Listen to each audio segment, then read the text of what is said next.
안녕하세요, 뉴스반장입니다.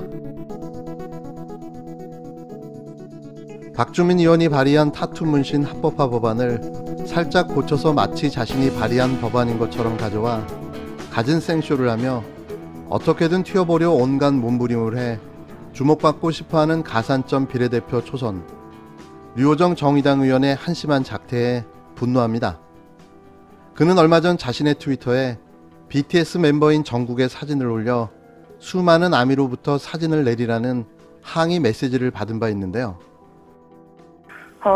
우선 반대로 사실 정국님의 타투를 왜 가리느냐라고 반대로 광고사나 방송사에 항의하는 팬들도 있었던 것으로 알고 있거든요. 네. 왜냐하면 이제 그분의 타투를 팬이잖아요. 그 타투를 그 자체로 좀 받아들이면서 또 거기에 이렇게 아미라고 팬클럽 이름이라든지 이런 소중한 것들이 새겨져 있으니까 함께 소중히 하시는 팬들도 많은 것으로 알고 있습니다. 근데 법률안이라고 하면 그 안에 있는 용어도 낯설어서 좀 일상적이고 대중적인 내용으로 좀 법안을 알리고 싶었는데 좀 상처받은 분들이 있다면 사과를 좀 드리고 싶고요. 그럼 사진을 내릴 계획이세요? 그러면 사진은 어떻게 하실 계획? 사진은 어떻게 하실 계획이세요? 사진에 대해서는 아까 말씀드렸듯이 여러 의견이 있는 상태입니다. 여러 의견이 있는 상태이기 때문에 이제 바로 내릴 계획은 없다라는 말씀으로 이해를 해야겠네요. 그러면. 하지만 꿋꿋하게 사진을 내리지 않는 등 오로지 자신만의 주장을 알리기 위해 무대뽀로 밀어붙였습니다. 이런 유형의 사람들이 제일 위험한데요. 자신의 목적을 위해서라면 수단과 방법을 가리지 않는 사람, 신분이나 지위 고하를 막론하고 가장 위험한 인간 유형으로 봐야 합니다. 결국 수단과 방법이 그의 목적마저도 잠식하고 말 테니 말이죠. 실제로 류 의원은 국회에서 16일 오전 타투어법 제정 촉구를 위한 기자회견을 열었는데요. 등이 패인 보라색 원피스에 스티커 타투를 더덕더덕 붙이고 나와 갖은 꼴불견을 자아냈습니다. 노동자를 대변하는 정의당의 이런 작태는 요 며칠 새 건설 현장에서 잇따라 발생한 노동자들의 희생보다 더 중요한 일인가 싶은데요.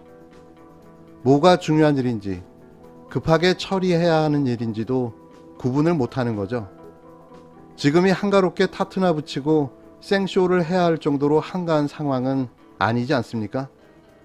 정의당은 이런 초선의원의 황당한 행위를 제어할 어른조차 없는 건가요? 제가 낸 세금이 왜 매번 이토록 아까워야 하는 걸까요? 이러고도 그는 월급으로 매달 1265만 6640원을 연간 총 1억 5천 1879만 780원을 받아가고 있습니다. 놀고 먹으면서 받아가는 돈치고는 너무 많은 거 아닌가요? 정치인 윤석열의 메시지와 화법은 과연 시대를 관통할 수 있을까요? 정치권 등판 시점이 6말 7초로 좁혀지면서 그의 행보를 둘러싼 관심도 고조되고 있는데요. 상당 기간 가장 유력한 야권 대선 주자로 꼽혀왔음에도 주변인을 활용한 전원소통을 해왔던 탓에 윤 전 청장이 직접 내는 메시지에 더욱 이목이 쏠리고 있습니다. 현재까지 윤 전 청장이 드러낸 메시지만 놓고 보면 퇴임을 전후로 공정을 강조했던 것만큼 파괴력을 지닌 발언은 전무한데요. 오히려 윤 전 청장의 입이 대권 가도에 부정적인 영향을 줄 수 있다는 신호마저 감지되고 있습니다. 최근 윤 전 청장이 내놓은 지평선, 성찰, 해명이 뒤따랐던 10원 한 장 발언 등이 지지율만큼이나 높은 비호감도를 자극하고 있어서인데요.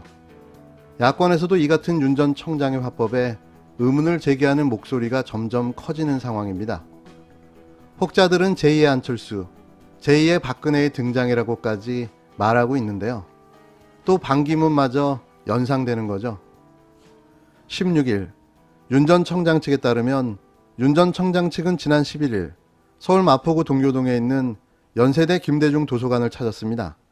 윤 전 청장은 4시간가량 머물며 김 전 대통령 관련 자료를 살펴보고 햇볕 정책 등 김 전 대통령의 주요 정책과 일상에 대해 설명을 들었다고 밝혔는데요. 윤 전 청장은 이 자리에서 DJ 정신을 높이 평가하며 김 전 대통령을 존경하게 됐고 그 업적이 놀랐다. 순환 속의 용서와 화해를, 과거를 넘어 미래로 가는 정신을 높이 새기게 됐다고 말을 남긴 것으로 전해졌습니다. 문제는 방명록이었는데요. 윤 전 청장은 도서관에 비치된 방명록에 정보와 기반과 인권의 가치로 대한민국의 지평선을 여신 김대중 대통령의 성찰과 가르침을 깊이 새기겠습니다라고 적었습니다. 문맥을 고려할 때 지평선은 지평을, 성찰은 통찰을 잘못 적은 것으로 보여지는데요. 비슷하게 보이나 의미는 확실히 다른 단어인 거죠. 높은 관심에 비해 공개 발언은 적은 탓에 김대중 도서관을 방문해 윤 전 청장이 남긴 글과 말에는 큰 관심이 쏠렸습니다. 그러나 결정적으로 방명록에 오점을 남기면서 무게감이 상당히 떨어졌고 웃음거리로마저 전락하고 말았는데요. 개그 정치의 새로운 지평선을 연 거죠. 앞서 윤 전 청장이 장모와 관련한 의혹을 대응하는 과정에서 10원 한 장 발언이 나왔을 때도 정치인의 문법으로 보기에 부적절하다는 지적이 뒤따랐는데요. 윤 전 청장의 말을 전한 정진석 국힘당 의원이 비슷한 취지로 말했던 것뿐이라며 전달 과정에서의 혼선이 있다고 해명했지만 이미 윤 전 청장의 언어가 되어버린 후였습니다. 이유근은 윤 10원으로 불리며 각종 10원짜리 화폐 속 인물로 등장하는 기염을 토했는데요. 전 국민의 웃음거리의 시작이었습니다. 그가 내놓는 발언 상당수가 모호하거나 여론을 흔들 만한 요소가 없었기 때문에 반복되는 윤 전 청장의 실수 또는 부적절한 화법은 더 부각됐는데요. 입만 열면 실수가 쏟아지기 시작한 거죠.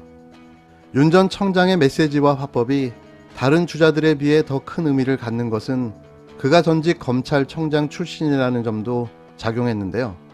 여권의 이낙연 전 더불어민주당 대표나 이재명 경기도지사 등은 대선 후보 이전에 오랜 시간 정치인의 길을 걸어왔습니다. 당이나 정책을 통해 대중과 꾸준히 소통을 해왔고 개인 SNS 등도 적극 활용하는 등 윤 전 청장과 비교해 접점이 상당히 넓은데요. 그러나 윤 전 청장은 다른 거죠. 검찰청장으로 대중과 접점이 거의 없었고 퇴임 후 잠행을 거듭하면서도 측근을 통한 전언을 활발히 내놓았을 뿐 직접적인 공개 발언은 거의 없었습니다. 이 때문에 방명록 등을 통해 내놓는 메시지 영향력도 커질 수밖에 없는데요. 긍정으로든 부정으로든 반향이 클 수밖에 없다는 뜻인 거죠. 윤 전 청장이 본격적인 정치인의 길을 걷기 시작하면 이 간극을 빠른 속도로 메우는 것이 또 하나의 큰 과제가 될 것으로 보여집니다. 과거 현실 정치 밖에 있다가 유력 대선 주자로 급부상한 인사들이 공통적으로 신뢰를 주거나 강력한 인상을 남길 만한 메시지를 내지 못하면서 차츰 존재감이 떨어진 점은 윤 전 청장 입장에서도 조급하고 불안한 요소일 텐데요. 윤 전 청장이 현재까지 국힘당 입당에 대한 명백한 입장을 내놓지 않는 상황이어서 앞으로 메시지 전달 방식과 관리는 더 중요해질 것으로 보여집니다. 측근을 통해 밝힌 것처럼 보수와 중도, 진보까지 아우르는 확장성을 가지려면 더욱 그러한데요. 여당은 이미 7월 윤 전 청장 장모 관련 1심 판결을 비롯한 가족 리스크 검증, 공수처 수사 등을 두고 집중 포화를 예고한 상태입니다.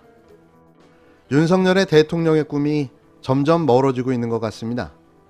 준비 안 된 대선 후보, 선무당이 사람 잡는다는 말이 있죠. 아직 검증도 시작도 안 했는데 자꾸 자살골만 넣고 있으니 보기는 좋아 보이는데요. 그런데 진짜 대선 출마는 하는 거 맞죠? 어서 빨리 링 위로 올라와 주시기 바랍니다. 전 국민이 당신을 기다리고 있습니다.